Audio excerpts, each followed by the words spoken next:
আচ্ছা, তুমি খেয়াল করেছো আমরা তো প্রায় প্রতিদিনই কোথাও না কোথাও দেখা করি। হ্যাঁ, আর এটাই আমার দিনের সবচেয়ে প্রিয় সময়।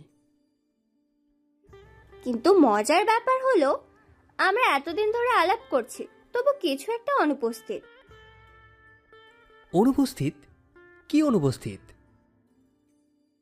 সে কথাটা হয়তো আমি বলা ঠিক হবে না। সবিক হঠাৎ একটু নার্ভাস হয়ে গেল। তার বুকের ভেতর ধুকপুকানিটা বেড়ে গেল। এতদিন ধরে যে কথা বুকের মধ্যে লুকিয়ে রেখেছিল, মনে হলো আজকেই সেই দিন। না, তুমি বলো না, আমি বলি। অনেক দিন ধরে ভেবেছি কিভাবে বলবো। প্রতিদিনই সুযোগ খুঁজেছি, কিন্তু বলে ওঠার সাহস পাইনি। সৌভিক, দীপশিখা, আমি জানি আমাদের পরিচয় হঠাৎ করে ফেসবুকের এক কমেন্ট থেকে শুরু হয়েছিল, কিন্তু জানো, সেই দিন থেকেই তুমি আমার জীবনের একটা অংশ হয়ে গেছো।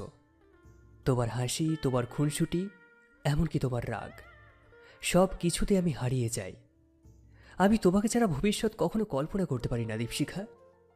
দীপশিখা, আমি তোমাকে ভীষণ ভালোবাসি। মুহূর্তের জন্য যেন বাতাস থেমে গেল, লেকের জলে ঢেউ খেলে গেল, গাছের ডালে বসা পাখিরা উড়ে গেল। দেবশিখা কিছুক্ষণ চুপচাপ চেয়ে রইল, শুধু তার ঠোঁট ভিজে উঠল। তুমি জানো, আমি প্রথম থেকেই তোমার ভদ্রতা আর সরলতায় মুগ্ধ হয়েছিলাম। মনে হয়েছিল এই ছেলেটা অন্যরকম, কিন্তু আমি ভয় পেতাম যদি তুমি সিরিয়াস না হও, যদি একদিন হঠাৎ চলে যাও। না দীপশিখা, আমি কোথাও যাচ্ছি না।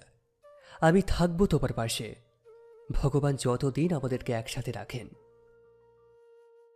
তাহলে শোনো, আমিও তোমাকে ভালোবাসি সৌভিক। এই কথাটা আমি বহুদিন ধরে বুকের ভেতর লুকিয়ে রেখেছিলাম। দুজনেই তখন নিঃশব্দে একে অপরের হাত ধরে বসে রইল। চারপাশের কোলাহল যেন মুছে গেল, শুধু তাদের দুজনের হৃদস্পন্দন শুনতে পাওয়া যাচ্ছিল।